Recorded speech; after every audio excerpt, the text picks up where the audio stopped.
Okay. Hello, everyone. All right. Team Iceberg. Cool and energetic, everyone.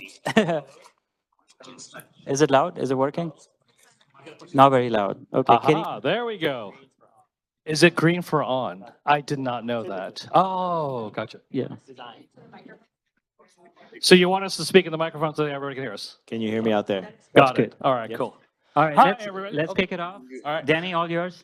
Cool. Hi, everybody. My name is Denny Lee. I'm a dev advocate at Databricks. I'm also from Delta Lake. Ooh. But no, we're here to do a very friendly conversation, so it's all good. So to show the friendly conversation, Jason and I are going to go ahead and have a nice quick chat. We're going to leave time for y'all to go ahead and ask some questions too. But let's start. Jason, why don't you give us a little bit of a background on how you got into Iceberg in the first place? Because Dan did go ahead and talk about, hey, there were some vital stakeholders, I believe. Were you one of them? Yeah, probably. So just by way of introductions, again, thank you all for being here and taking time for your days and traveling and doing all that. I'm Jason Reid. I worked at Netflix with Dan. In fact, we started at Netflix the same week. Dan, obviously, on the sort of data platform infrastructure side. I was like more on the practitioner, data engineering, data science side of the house. So we were close peers. I am not a co-creator of Iceberg unless like giving requirements is it counts as being a creator. So my role was to basically yell at Dan and Ryan about all the problems that he enumerated earlier. Like when the meta store wasn't scaling or the correctness went sour and I got yelled at by Reid Hastings, who was the CEO at Netflix at the time, when the membership count was not right and things of that nature, right? And so that flowed downhill. And as many of you probably know in this room, like infrastructure is where that lands. So that was in Dan's lap oftentimes. And yeah, Iceberg was the ultimate solve he came to me with, which I hated at first. Because as he mentioned, it was like a bunch of work for our teams to migrate from stuff that was otherwise working, except for like there were massive pain points that we were addressing, but otherwise it was migration efforts are so much fun, as again many of you in this room are probably very familiar with. But in hindsight, it was a very good decision. Set of technologies unlocked a lot of value for us. I'll talk more about that, but yeah. So I spent 8 years at Netflix with Dan, and then co-founded Tabular with him as well. So been on that same journey. Now at Databricks, where I work on the product team in the Open Lakehouse space, bringing all of these formats and catalogs and compute engines, metadata, all that goodness together to again help people get value out of this stuff we call data. I don't know. I mean, I think the fact that you actually offered a lot of the requirements in the first place does, in fact, count for you to help create. I'm going to count that. Yeah, you should count that. Yeah. Okay, but onto the questions. I guess the first thing I'd like to better understand, and I'm sure the audience wants to better understand, is how has Apache Iceberg changed how now data engineering works in the first place, especially from your perspective of the fact that you saw that happen, helped that happen in Netflix, and you're obviously had seen that happen with a lot of your customers at Tabular as well. So. Yeah. So the biggest thing that we had to do is basically unlearn a bunch of bad habits that we learned as a result of trying to be very clever engineers in the Hadoop space. So as Dan also alluded to, on the infrastructure side, they were doing a bunch of work to engineer around a lot of the challenges that we were faced with.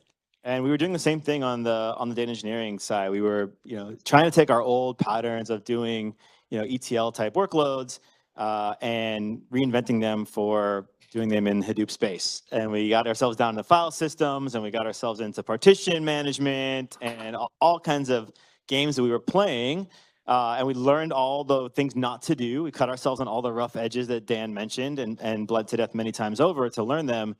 And what that meant was there was a very small group of people who were really, really effective in that space. You had to know a lot about a lot of different low-level technologies to be an effective data engineer.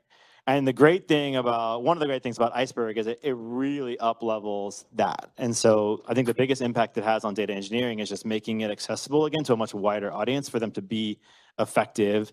You don't have to have like super low-level distributed systems engineers just to do ETL type workloads, which we were down doing. So the biggest boost we ended up getting at Netflix, and we solved a lot of the problems that Dan talked about. But from my perspective as a stakeholder, it was productivity for all of our data practitioners, the data engineers, data scientists, analysts. Getting back to just SQL works, those basic things work, and you didn't have to worry about correctness problems. You didn't have to do a lot of low-level tuning to get performance out. And we got to shift a lot of problems back to the database, right? Like we had inherited a bunch of that stuff as data engineers. Like, oh, what's the right parallelism for our Spark job, and what's the right file size and partitions? And we were dealing with all these low-level concerns that historically databases had been solving, right. But couldn't because of this coordination problem because we didn't have table semantics. And so one of the first things we were able to do at Netflix when we got Iceberg was move all that stuff back to the database and get it out of the data engineering space. And that was a huge productivity boost across the board. That's really cool. And then I guess one of the things, I'm sure plenty of people who have built their own systems like this, how long did it take actually initially to see the value add that because as you imply very strongly, there's a lot of work that had to be done in the first place. And you were originally against it too. Yeah, totally against it. I hate migrations. I was just finishing a Python 2 to 3 migration, which took us years to finish. And now you're telling me I have to migrate all my ETL pipelines to some new storage format. Yeah, so it takes time. And there was a lot of convincing of stakeholders, convincing of management. Again, lots of folks in this room have probably been through that. The process is the same as has been in other migrations I've been a part of, which is, as Dan alluded to, you start with the ones who are willing participants because you're solving, a really core pain point for them. You build trust on those early successes. You leverage that to get the next wave of adopters, and then eventually, you get Jason to come around with a stick on the long tail and just beat them into using Iceberg. I think it was a 5-year plus journey for Netflix to get all its stuff converted over. I think it's happened after I left. I think we finally finished. So I wasn't there for the party. But the productivity gains are diffuse. So it's hard to say it's not some very acute thing that happens. But it was very real, and it shows up everywhere. How much time do we spend cleaning up data correctness problems once they happen, right? Because in these big data warehouse systems, you have all these ETL pipelines. You have one bad write to a table in some DAG, and then it just proliferates its way down the world until it's in some dashboard somewhere. And figuring out first just even understanding how big the problem is, and then actually going and cleaning it up is weeks of data engineering time. So not having to do that, that's huge. So it's confidence in the business. Saving trust from the business and the data you're producing matters a lot, and then just making us more productive. So it happened in a lot of different spaces like that, but it was significant. No, makes sense. And do you have a particular favorite one that you can talk about, which, in terms of the ball of metrics, in other words, it used to take X number of weeks and now it's down to hours or something akin to that? I'm just curious. I think I was most happy with the stuff that we got to throw away. Oh, okay. Right? Yeah. The engineering that we had done, which was just pure tech debt because we're engineering around some problem that we just got, we can throw all this code and it goes away, and it's now Iceberg's gonna handle it. So a good example of that is, we did all this telemetry from Netflix, apps running on whatever bazillion devices across the world. And particularly telemetry about the stream. He's what the quality of the stream is and buffers and all that good stuff. And the devices have limited network capabilities, and so you get this data sometimes right away and sometimes days or weeks later. So that the late arriving data problem, but all of it is very, very relevant. We didn't want data dropping on the floor. But in the old style of Hive style tables and partitions, it was very difficult to you'd get data in that cover any given hour. You'd have data that goes back weeks or months, and you're trying to shove that into now hundreds of partitions, little tiny files over and over again. So if you've ever been in this space, you understand the pain.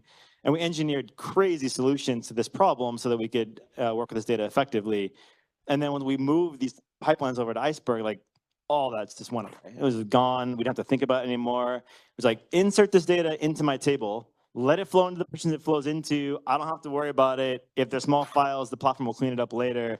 I'm going to go back to doing, my normal job. So I got to treat this huge table with later arriving data like it was any other SQL table. That kind of stuff, is really, really valuable. Makes a lot of sense. And then one of the things that I'm sure some folks are going to ask, so we figured we would go ahead and preemptively talk about it, is like, yeah, now that what do you think is the commitment for the Iceberg community, in terms of the open source community, now that you're, well, part of Databricks? Yeah, sure, that's fair. I think it's the same. Not much changes. Like I've been obviously, watching and a fervent provider of requirements, and I ask for lots of things from Dan and Ryan and the team about what I'd like to see so we can unlock business value and business use cases.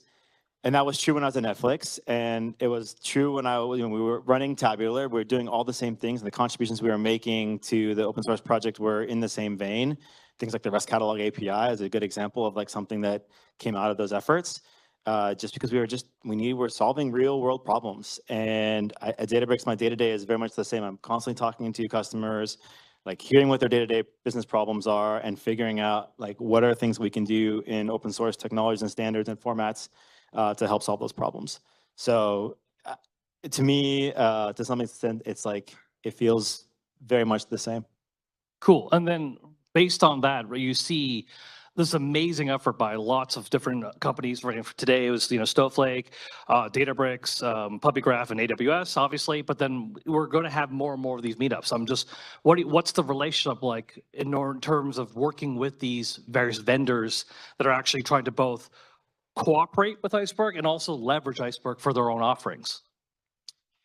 Yeah, I'll be overly transparent here. I remember when Dan and Ryan were giving their first like Iceberg 101 talks to the data engineering team at Netflix, and like there was a room like half this size, maybe, right, of Netflix data engineering. That was like the beginnings of what would be considered an Iceberg meetup. And they were just like explaining these core concepts of what a table format was to all of us there. And to see from that, and here we are, and what I'm looking at today is mind blowing to me. Like I would have. There's a crowd out there too. Yeah, I would have like I was against this, right? So I would have never guessed that it would have evolved into this.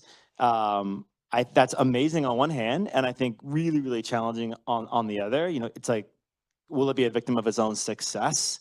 I think that'll be interesting to see how the community. It's been an amazing community, continues to be, and I'm always like continually impressed that even as we add more people, more voices, more talent, that the velocity of the project continues to improve versus decelerate. I think that's a difficult thing to do. I give a ton of credit to just the community members. Like it really is like a group effort. Certainly, the committers and those folks, but I think everybody who's involved in discussions and even the folks like yourselves who put the meetups on, and everybody behind the scenes that make this whole machine go. It takes that whole group of people working together, and that's really, really fun for me to be a part of. I'm just glad to be along for the ride. Cool. And then the last question, I guess, before we open up for the audience is like the relationship with Iceberg and the community for that matter with the various hyperscalers, whether it be the cloud hyperscalers or the data hyperscalers. This is being a little bit more specific than what I just referenced, but like, do you see as there's this hyper growth, this hyper interest, like what are the things that we can do to ensure that the community still grows the way you want to see it, while also the fact that it brings on its own new set of problems? Yeah, I think that's a great question. And I think every project and every community is going to be different in that regard. I don't know that we can look at, certainly there's other open source projects, even Apache projects, which have had similar cycles. But I think every project is going to be independent. It's got its own set of users and community and problems it's solving. And so I think we're in uncharted territory a bit, and we'll have to sort of work together to figure it out.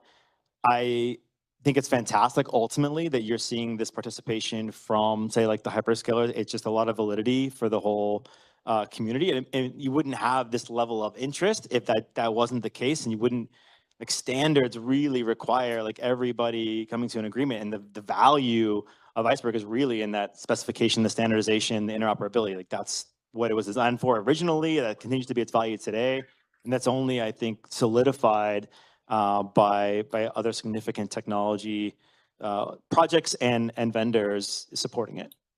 Perfect. Okay, well then that's for the preset one, but we definitely wanted to open up for questions. And so by all means, let's start passing out the mic and allow folks to actually ask questions now, please.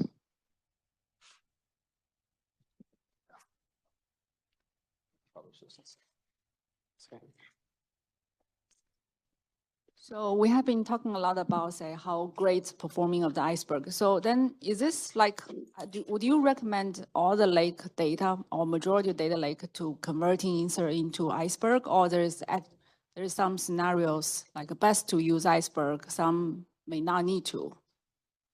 Yeah, I think this is actually a great question. So just to rephrase, is Iceberg the right technology for all the data in your sort of lakehouse architecture, or do you think there should be a mixture?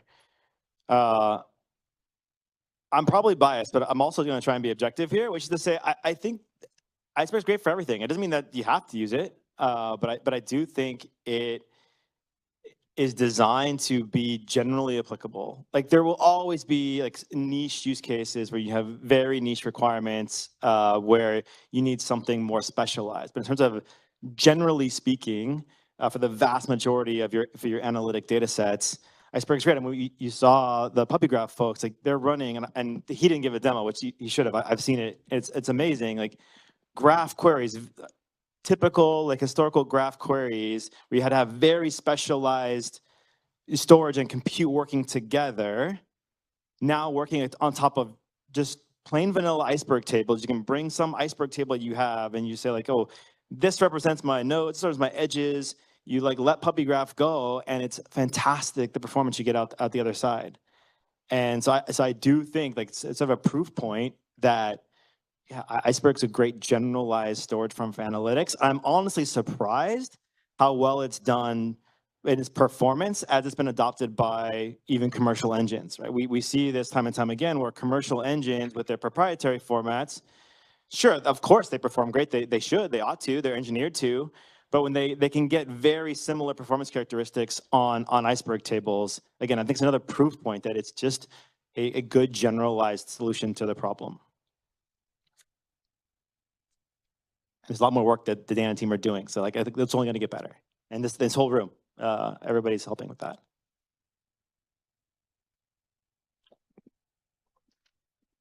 Is there any niche or place where you would say, no, Iceberg is not for this?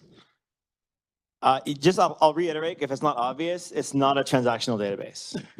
And I say that just because it comes up and people try to use it like it's a transactional database system, like it's a Postgres. It's not.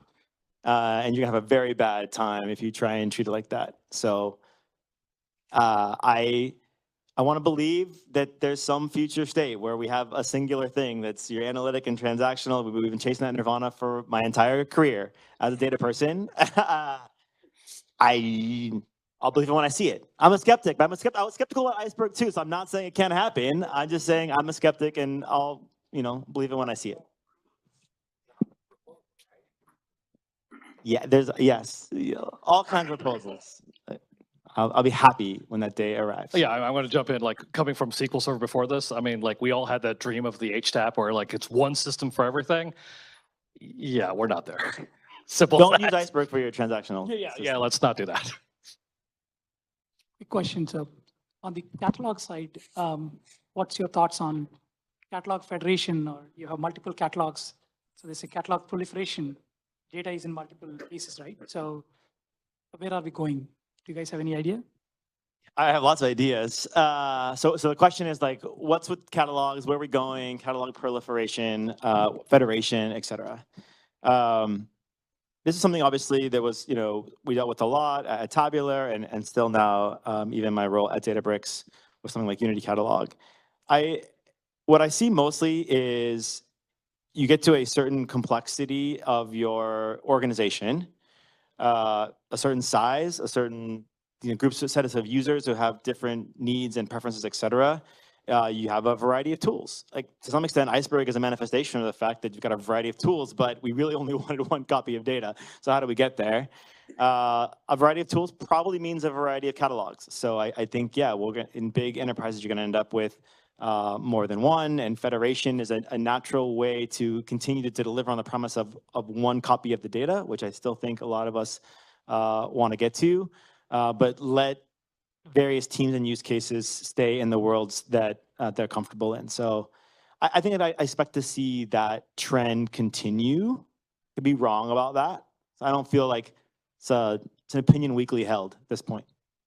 I mean, related to that, from your perspective, where do you think we're starting to get those aspects into IRC in the first place, or do we feel that we still have to have more discussions in order to get to that point?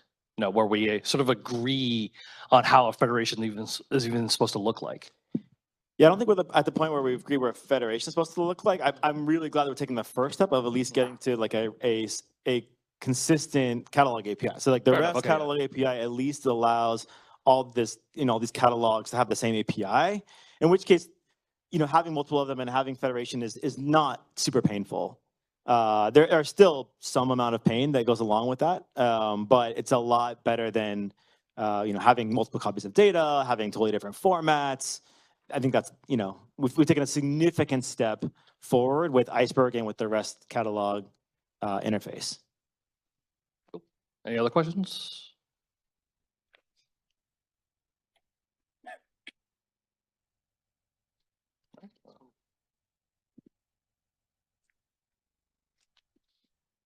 Hello, I am a manager of data engineering team, so I'm used to having this arguing developers working over PR requests, and then approve them, argue again, etc.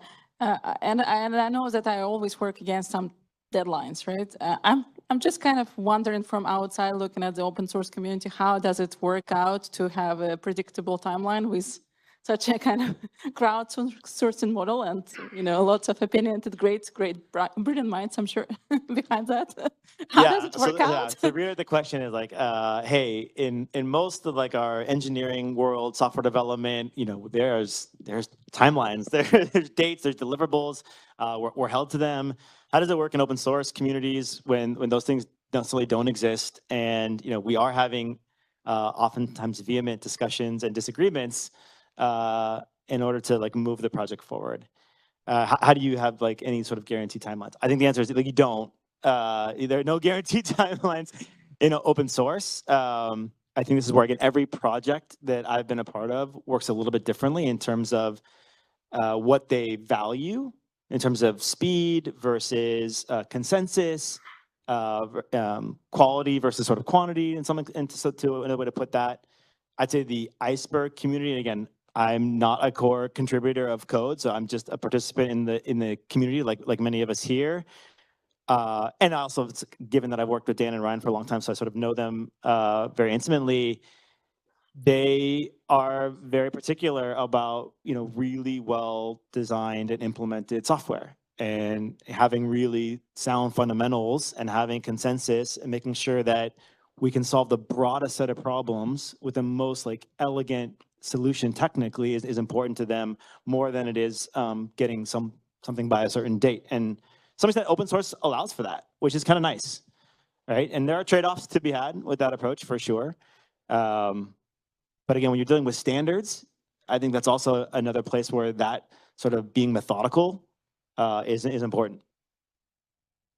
Yeah, and just to add to Jason's point, I mean, an important aspect and why we're seeing the growth of the community in the first place is just because of the constant communication, right? There are arguments, there are conversations that are happening in multiple forums, and that's actually what makes it possible, right? That we know that, okay, we're getting closer, so then maybe I can take a bet on a timeline versus, okay, we're still pretty early, we're not in agreement at all. Okay, let's not take this on the timeline, right? I think that's an important thing to remember in all of this, so. Yeah, there is definitely a meme that we call popcorn time when Ryan and Dan get to arguing about something very foundational, and the rest of us sit back and enjoy.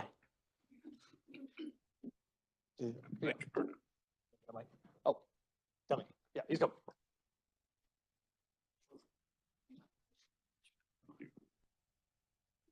So obviously all the benefits of openness, both at the data layer and the catalog layer now, and all the just investment that's going into Iceberg is like a big boon for customers using it. But obviously there's a natural tension there with vendors who want to add differentiation that's proprietary. We've seen like different forms of that. I think we've maybe seen a little bit of that in RBAC. We've potentially seen that in terms of like table maintenance and like who can write to a table that's maintained by some engine that has great table maintenance built into it, right? Can there be many writers or just one writer, which kind of defeats some of the openness purpose? So I guess just with all your experience, what are the areas you think that are appropriate to have like vendor specific differentiation, maybe through some like common plugin interface or something where it makes sense to have differing implementations? Is it around performance? Is it like, what are the areas where vendors can and should be able to differentiate? That's a great question. So just to paraphrase again, you know, openness is great, standards are great, but ultimately, not just across vendors, also again, you know, just industry implementations. There's customization and differentiation that is inherent, and where is that most appropriate? Also, this is an opinion question. I'll give my opinion. I will say that I think one of the reasons that Iceberg was successful or has been is because it tries to not be very opinionated, as little as possible. And that I think is born from the fact that like it grew up at Netflix and it then ultimately was adopted by a lot of other like big tech industry companies that have a lot of already like baked in opinions of their own. Like how if you go into any one of these tech companies, as much as like their stacks are similar, they're also super unique in their own ways, right? Every single one of them. And so if there's going to be some technology that gets used across all of them, it has to be very adaptable. It has to be like not very opinionated so that the companies can apply all their own opinions on top.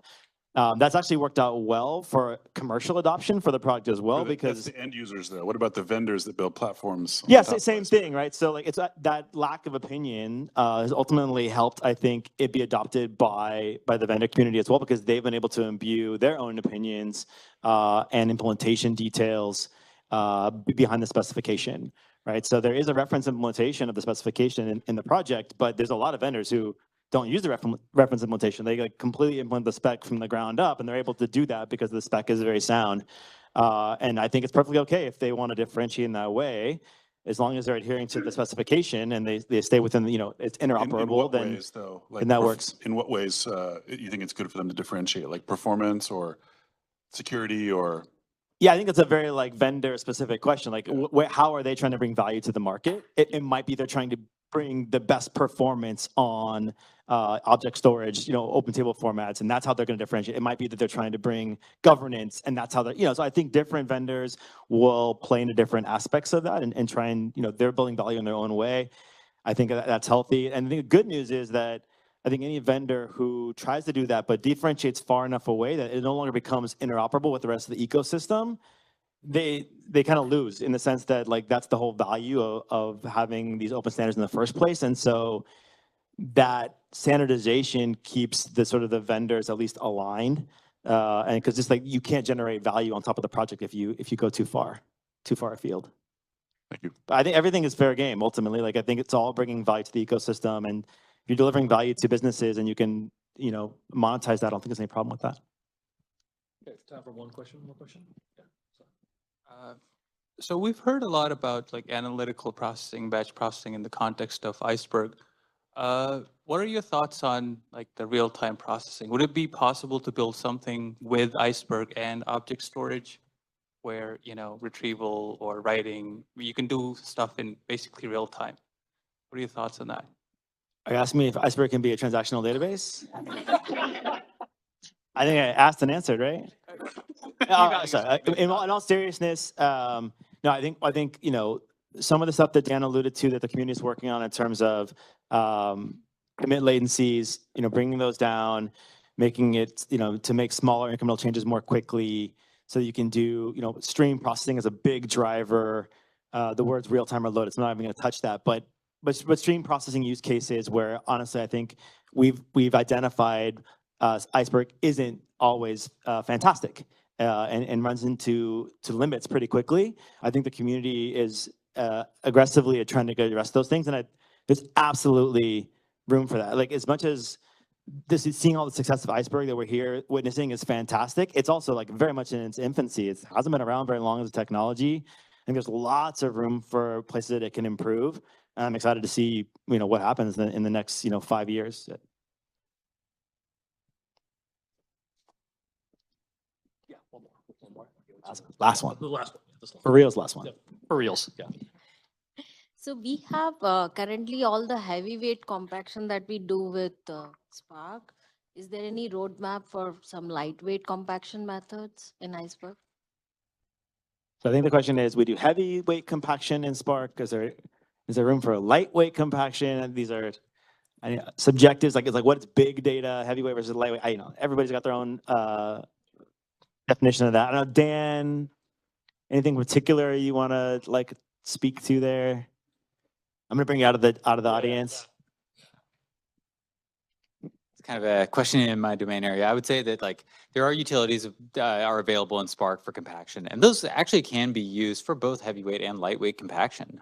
In fact, you can do very targeted compaction on partitions or based on filters and things like that. So I think that there's probably ways that you can further optimize those, and it may take even more specialization, but it's entirely possible. Be a great contribution. A lot of the compaction Good answer. is actually in core, so all of the logic that determines what has to be compacted is actually a part of the. Anton, you're gonna need to say that all over again with the mic. Just to add a few cents, I think a lot of the core compaction logic is already available through the library, so that's what Spark uses. The only bit that it supplies is the distributed job part of it, but the logic that determines what has to be compacted, the rules, they're actually part of the core library. And Flink, for instance, tries to use that to provide the Flink compaction in any engine, or if it's a lightweight compaction, you can probably do it within like a single node process if you want to. All right. Well, then go for it. Yeah. Yeah, I think this is really good. Thank you, Jason and Denny. I think this is amazing.